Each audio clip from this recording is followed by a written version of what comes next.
Од самиот почеток на манифестацијата на нашиот фестивал заедно со нас, да следите манифестацијата, програмите, да размени на некој начин мислења, а сакавме да потенцираме и на дел од содржините кои што во наредниот период од фестивалот следува.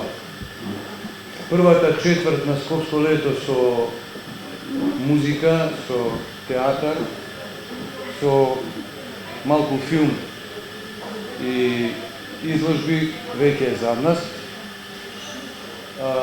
Имавме можност од она што го планиравме и да го реализираме, да проследиме 5 термини на класична музика, 2 вечери на джез музика, 2 вечери на фолклор, една театарска представа, 3 изложби, веќе 2 филмски вечери и 6 мултимедијални проекти, односно перформанси.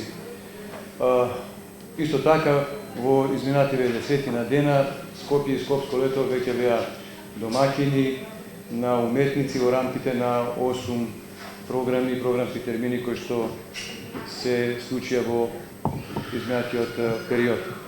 Во оваа прилика, спомнувајќи оваа меѓународна димензија, би сакале повеќе да проговориме токму за тоа, за блокот на меѓународни програми кои што следуваат во наредните 10 дена, за првата драмска, а втора премиера во рамките на Скопското лето. Првата беше на самото отворање, балетот за Спани убавици, во продукција на Македонската опера и балет, а веќе во наредните неколку дена не очекува првата драмска театарска премиера, представата Кафе без цигари. И во таа смисла, за нешто повеќе околу тој проект, околу самата представа, поканивме да биде денеска заедно со нас Теја Беговска, која на некој начин е автор, идеен водител на таа актерска, авторска и креативна екипа. Кафе без цигари е проект кој што се создаваше со 4 млади актери. Станува збор за еден истражувачки процес во кој што буквално на првата проба се појавивме без текст и практично ги истражувавме сите наши нецелосни задоволства. Значи, кафе без цигари како пандан на нецелосното задоволство. Раскажувавме за тоа кои се нашите нецелосни задоволства најмногу и најповеќе во однос на професијата, во однос на тоа што го работиме, во смисла дали театарот исто толку ни дава колку што и ние не му даваме. Така, истражувајќи околу сите тие незадоволства, направивме една драматургија во кој што еден од ликовите е практично провокатор, кој што ги провоцира сите овие други ликови да својот проблем кој што длабоко во себе го носат, а ги спречува да дојдат до тоа целосно задоволство, таа просто ги провоцира да тие тоа гласно и јасно го кажат. Да спомнам екипата, играат Емилија Мицевска, Никола Кузелов, Боган Кулески и Мија Кантарджиева.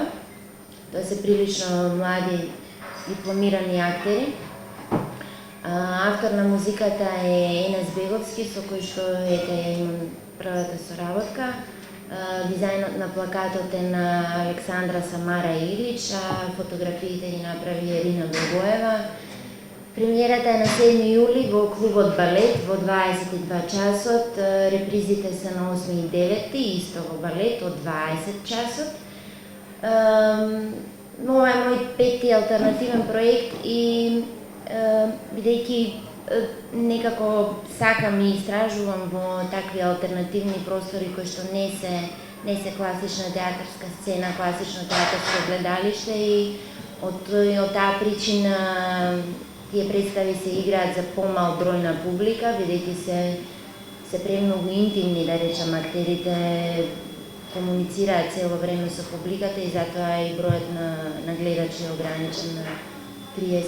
Со Тина се запознаваме пред неколку години и кога почнавме повеќе да се запознаваме и при тоа и да знаеме што која работи, ни дојде пред очи еден интересен момент дека и двете работиме древна традиционална техника од своето поднебие, а ја третираме на многу современ авторски начин. И од таму произлезе идејата за некаква можна соработка, па почнавме да размислуваме како тоа би се споиле ние. И тргнавме од своите градови, јас од Скопје, она од Љубљана, баравме некакви символи кои што ни се присутни секојдневно. И така дојдовме до Љубљанскиот змај и до големата мајка Божица. Приказката продолжува со тоа што јас ја замолив мојата писателка Барбара Драговиќ да напише некаква модерна приказна како современ мит на некој начин, кој што ние ќе го користиме како база за создавање на колекција која што би резултирала со изложба. Тоа се многу спонтано и многу убаво, некако течно се случи. Така да прво имавме изложба во Љубљана во ноември минатата година и сега со огромно задоволство уствари сме тука гости на Скопско лето и ја представуваме изложбата во малце проширена верзија. Како и досега, јас ќе зборувам за музичкиот дел на програмата на Скопско лето. Пред се би кажала дека поминавме успешни концерти, започнувајќи со премиерата на балетската представа. Но главната цел за тоа што денеска сме тука е да ги најавиме, значи и да ви обрнеме поголемо внимание на интернационалните, меѓународните програми, меѓутоа и на нашите. Започнувајќи од денес, би сакала да ви најавам еден концерт со што би се надоврзала на тоа што го кажа Теја, односно дека Скопско лето секогаш со многу големо внимание се осврнува кон младите уметници и кон афирмација на младите уметници од полето на сите уметности. Вечерва ќе имаме можност да проследиме концерт на релативно нов ансамбл кој што се нарекува Сонорис и еден е од малкуте ансамбли кои што се посветени на изведување на современата музика.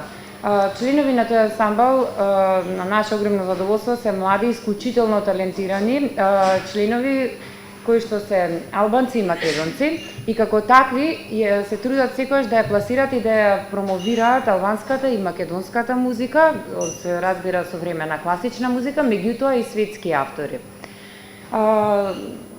За да има, баланс во целата програма, сепак би го најавила во петок, на наше огромно задоволство, концертот на господинот Маурицио Анунцијата, кој што е италијанец со аргентинско потекло и сега да биде сето тоа поинтересно го очекуваме господинот Анунцијата да ни пристигне од Аргентина и доаѓа во Скопје и ни зборува на црногорски.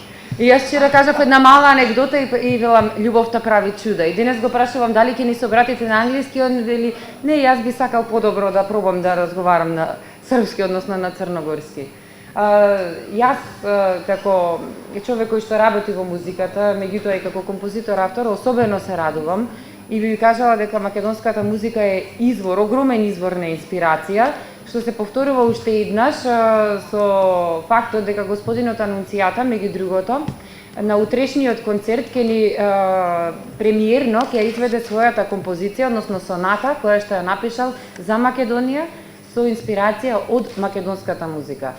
Пред да продолжам да кажам за останатиот дел од програмата, во наредните 10 дена би му дала збор на господинот Маурицио. Се надевам дека сите разбираме и ако е потребно ќе се потрудам да преведам.